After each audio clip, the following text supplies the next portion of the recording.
வாழ்க வையகம், வாழ்க வையகம், வாழ்க வளமுடன். தூரத்து பச்சை, கண்களுக்கு குளுமை. இந்த தலைப்பில் சில கருத்துக்கள். தூரத்து பச்சை, கண்களுக்கு குளுமை. பாலைவனத்து காணல் நீர், தாகத்துக்கு நம்பிக்கை. நமது வாழ்வே இப்படித்தானோ? நாளைக்கு சுகம் வரும் என்ற நம்பிக்கையில் இன்றைக்கு துக்கத்தை சுமக்கிறோம். நாளைக்கு செழிப்பு வரும் என்ற நம்பிக்கையில் இன்றைய வறுமையை சகித்துக் கொள்கிறோம். நாளைக்கு மாற்றம் வரும் என்ற நம்பிக்கையில் இன்றைய குறைகளை சகித்துக் கொள்கிறோம். இப்படி நினைப்புக்கும் நடப்புக்கும் இடையில் எத்தனை வகை ஏக்கங்கள். இன்பம் கனவில், துன்பம் எதிரில் காண்பது ஏன் தோழி? நம்பிக்கை மட்டும் இல்லாதிருந்தால் மனிதம் என்றோ அஸ்தமனம் ஆகியிருக்கும். நம்பிக்கை என்பதும் தூரத்து பச்சைதான். அந்த குழுமையின் அடிப்படையில் அமைந்த நம்பிக்கைதான் வாழ்க்கை. எப்படி என்றால், தாய் தந்தை சகோதர சகோதரிகள் என இல்லறத்தில் வாழ்கிறோம். இந்த தாய் தந்தைக்குத்தான் நாம் பிறந்தோம் என்பதை யாரும் சோதிப்பது இல்லையே. மருத்துவமனையில் பிரசவித்த குழந்தைகள் இடம் மாறியிருக்காது என்ற நம்பிக்கைதான் தாய் தந்தையை RNA DNA பரிசோதனைக்கு தூண்டவில்லை. மனித வாழ்வுக்கு அடித்தளமான இந்த நம்பிக்கையை பற்றி மகாபாரதத்தில் ஒரு அற்புதமான விளக்கம் உண்டு.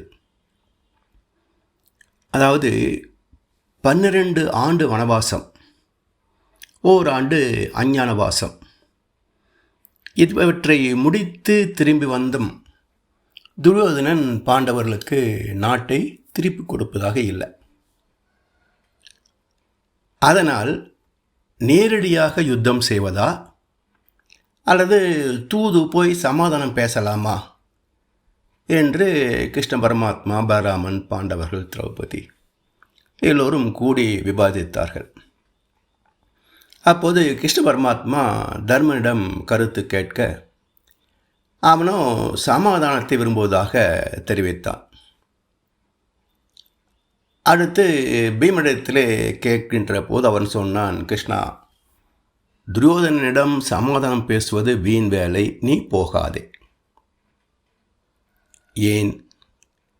ஏனென்றால் அவன் சிறிதாவது சிந்தித்து பார்த்திருந்தால் அவனே நாட்டை தந்திருப்பான். அப்படி அவன் நம்மை கண்டு அஞ்ச வேண்டிய, சிந்திக்க வேண்டிய அம்சங்கள் 5 நம்மிடத்திலே உண்டு. முதலாவது, கதாயுத்தத்தில் வல்லவனான என்னுடன் மோதினால் என்ன ஆவான் என்று நினைத்து பார்த்தாவது நாட்டை தந்திருக்கலாம். அல்லது சிறந்த வில் வீரனான அர்ஜுனனின் காண்டீபத்தை கண்டாவது நாட்டை கொடுத்திருக்கலாம். அல்லது நாங்கள் இருவரும் சேர்ந்து யுத்தம் செய்தால் என்ன ஆவோம் என்று நினைத்து பார்த்தாவது நாட்டை தந்திருக்கலாம்.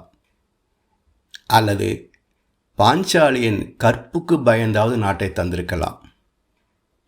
சரி, இந்த 4க்கும் அஞ்சாவிட்டாலும் பரவாயில்லை.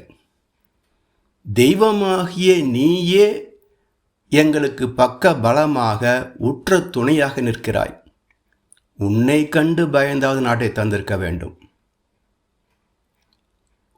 உன்னையும் மதிக்காத அவனிடத்திலே தூது செல்வது வீண் வேலை கிருஷ்ணா என்றான் பீமன். இங்கே சொல்லப்படுகின்ற 5 அம்சங்கள், அதாவது தன்னம்பிக்கை, துணை நம்பிக்கை, இணை நம்பிக்கை, கற்பு நம்பிக்கை, தெய்வ நம்பிக்கை. இந்த 5 அம்சங்களை மதிக்காத ஒரு மனிதனிடத்திலே சமாதானம் பேசுவது, தூது பேசுவதெல்லாம் வீண் வேலை. சரி, இந்த 5 வகை நம்பிக்கை என்ன என்பதை நாம் சற்று விளக்கமாக பார்க்க வேண்டும். தன்னம்பிக்கை என்பது என்ன? நான் இதை செய்து விடுவேன், என்னால் முடியும் என்பதுதான் தன்னம்பிக்கையா? அதிலே ஒரு காரியத்தை முன்னெடுத்தால் வெற்றியும் வரலாம், தோல்வியும் வரலாம். எனவே இது தன்னம்பிக்கை அல்ல. தன்னம்பிக்கை என்பது எது என்றால், தான் கடந்த காலத்தில் சாதித்த வெற்றிகளின் அடிப்படையில் எழுகின்ற துணிச்சல். தன்னுடைய அனுபவத்தில் கடந்த காலத்தில் சாதித்த வெற்றிகளின் அடிப்படையில் எழுகின்ற துணிச்சல். இதுதான் தன்னம்பிக்கை. துணை நம்பிக்கை என்பது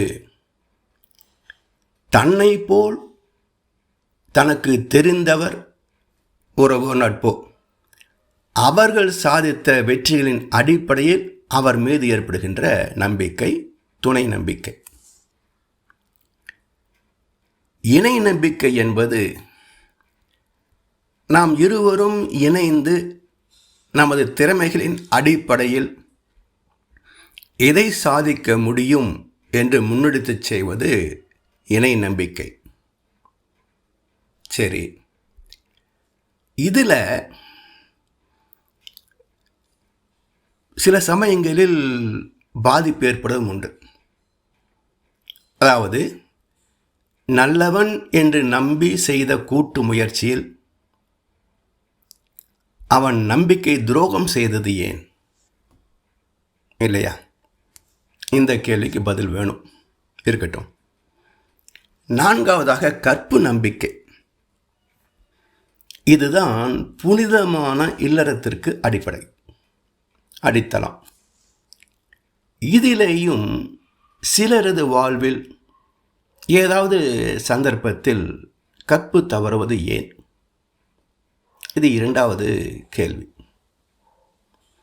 இந்த 2 வினாக்களுக்கும் விளக்கம் என்ன என்றால், 5வது நிலையாக பேசப்பட்டாலும் அனைத்துக்கும் மூலமான தெய்வ நம்பிக்கை. அதாவது, தெய்வ நீதியை, விதியை உணராமல் செய்த பாவத்தின் சம்பளம். தெய்வம் என்பது எது? தெய்வம் என்றால் அது தெய்வம். அது சிலை என்றால் வெறும் சிலைதான். ஒன்று ஆத்திகம், மற்றது நாத்திகம். அதெப்படி? சக்கரத்திற்கு அச்சு ஒன்றுதான் இருக்க முடியும், வட்டத்திற்கு மையம் ஒன்றுதான். இங்கே தெய்வம் என்றால் தெய்வம், சிலை என்றால் சிலை என்பது எப்படி சரியாகும்? ஒரு கேள்விக்கு 2 விடைகளா? ஏற்க முடியாதே. அதாவது, கலை என்றால் கலையுமாகும், கலைத்தலுமாகும். மலை என்றால் உயர்ந்த மலையுமாகும், மலைத்து நிற்றலும் ஆகும். நிலை என்றால் ஒரு நிலையுமாகும், வாழ்க்கையில் நிலைத்தலும் ஆகும். அதாவது, ஒன்று மறைபொருள், மற்றது பருப்பொருள். இவற்றில் எது மூலம்? மறைபொருளா, பருப்பொருளா? கோவிலில் தெய்வம் என்று வணங்குகிறோமே சிலை, தெய்வம் என்றால் அது தெய்வம், அது சிலை என்றால் வெறும் சிலைதான். இப்போ இந்த சிலை களவு போய்விட்டால், ஒருவேளை இந்த சிலை களவு போய்விட்டால், அடுத்த நாள் செய்தித்தாள்களில் என்ன செய்து வருகிறது? சிலை திருட்டு. இந்த செய்தியை ஆத்திகரும் நாத்திகரும் ஏற்றுக்கொள்கிறார்கள். சிலை திருட்டு என்பதை பக்தர்களும் ஏற்றுக்கொள்கிறார்கள். இப்போ கேள்வி என்ன என்றால், இது தெய்வம் என்று தானே வணங்கினாய், சிலை திருட்டு என்று ஏன் சொல்கிறாய்? இதிலே உள்ள ரகசியார்த்தம் என்ன என்றால், திருட முடியாதது தெய்வம். அரூபமான தெய்வம் என்பதுதான் தெய்வ ரகசியம். சரி, நம்பிக்கையின் மறுபக்கத்தில் மூடநம்பிக்கை, அவநம்பிக்கை, நம்பிக்கை துரோகம், ஏமாற்றம் என்ற பாதிப்புகளும் உண்டல்லவா? இந்த மாயத்திரையை விளக்கும் தெளிவு எப்போது, எங்கே, எப்படி, யாரிடம் கிடைக்கும்? தெளிவில்லாத மயக்கத்தில் உலக வாழ்க்கை மேடையில் மனிதன் ஆடும் நாடகத்தின் மூலம் எங்கே, முடிவும் எங்கே? நேற்று வந்து இன்றிருந்து நாளை போகும். இங்கே நடந்ததெல்லாம் முடிந்து போன நாடகமாகும். இல்லாத மேடையொன்றில் எழுதாத நாடகத்தில் எல்லோரும் நடிக்கின்றோம். நாமே எல்லோரும் பார்க்கின்றோம். இவை அனைத்தும் கண்ணதாசனின் வரிகள். தூரத்து பச்சை கண்களுக்கு குளுமைதான் என்றாலும் உணவுப் பயிர்களும் பச்சைதான், கலை செடிகளும் முட்புதர்களும் பச்சைதான். அருகில் சென்று பார்த்தால்தான் தெரியும்.